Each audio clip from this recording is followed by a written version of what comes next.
Hello learners, I am Abhirami from Chennai. Today I am going to teach on the topic mechanism of urine formation. Kidney failure. Kidney failure is one of the major diseases in the world. What causes this kidney failure? It is the reduction in the ability of kidney to filter excess waste products from the blood and excrete them as urine. So let us look into the mechanism. The kidney is of a bean-shaped organ. The outer part is called cortex and the inner part is called medulla. It has nephrons in it. Nephron is the structural and functional unit of kidney. Nephron, I have drawn a diagram for this, in which renal artery brings the blood from the heart to the kidney and then leads to Malpighian capsule and then into proximal convoluted tubule and Henle's loop. Henle's loop is of two types, descending limb and ascending limb, and then to distal convoluted tubule and finally into collecting ducts. The process involves 4 steps. First is filtration, second is reabsorption, third is secretion, fourth is excretion. For this, remember a mnemonic: floating rats sail and enjoy, in which F stands for filtration, R for reabsorption, S for secretion, E for excretion. First process, filtration. This filtration takes place in the Malpighian capsule. Now, capsule sounds like couple, which means it has 2 parts. One is Bowman capsule and other is glomerulus capillaris. Now, glomerulus, this sounds like words globe. So when it comes to globe, it is of round shape, which means a bowling ball. So bowling ball denotes Bowman's capillaries.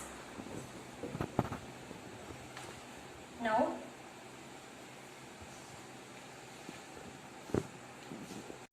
let us look into the section Malpighian capsule. Malpighian capsule, afferent arteriole brings the blood inside. So it leads to a tuft of capillaries, which then leads into efferent arteriole. Nearly 20 to 25% of cardiac output, that is about 1200 ml of blood per minute, is released here. When it moves into this, a hydrostatic pressure acts, which is due to the gravitational force. It is about 60 mm per Hg.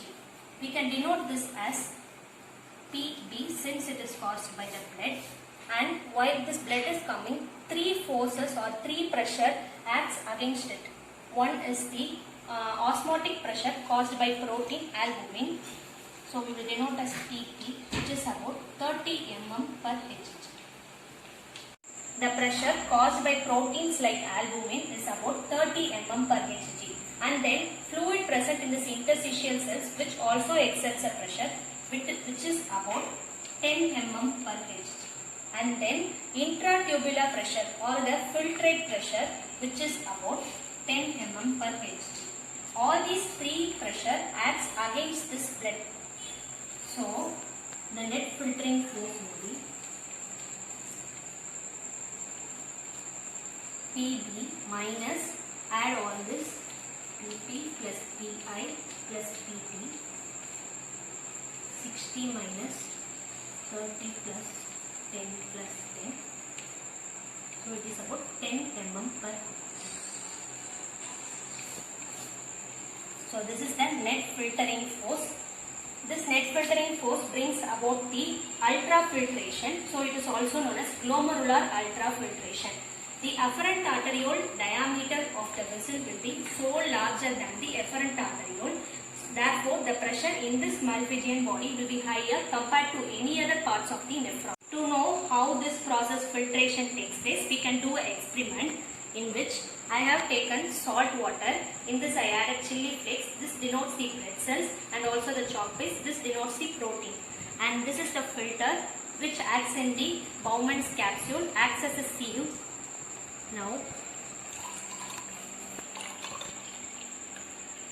so you can see that the proteins and blood cells will be removed and only the water will pass through.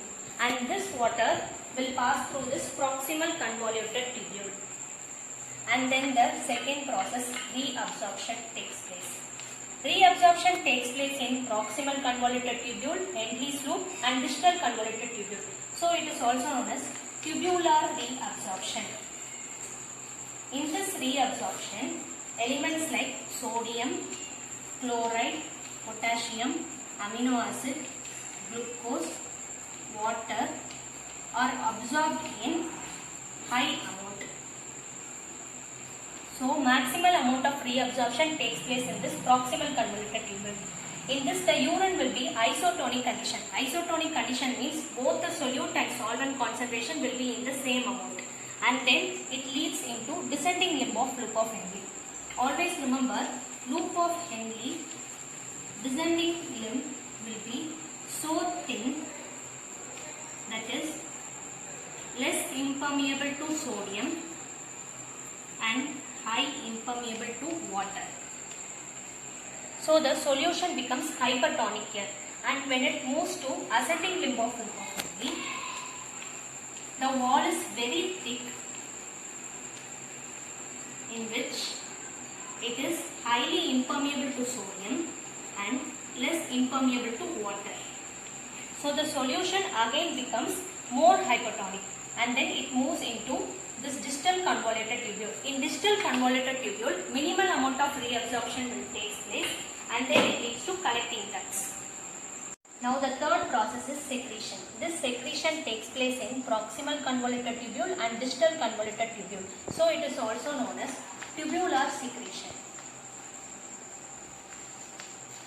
In this process, the waste materials which is harmful to body may have escaped from this filtration, and which will be actively absorbed by these walls of distal and proximal convoluted tubule.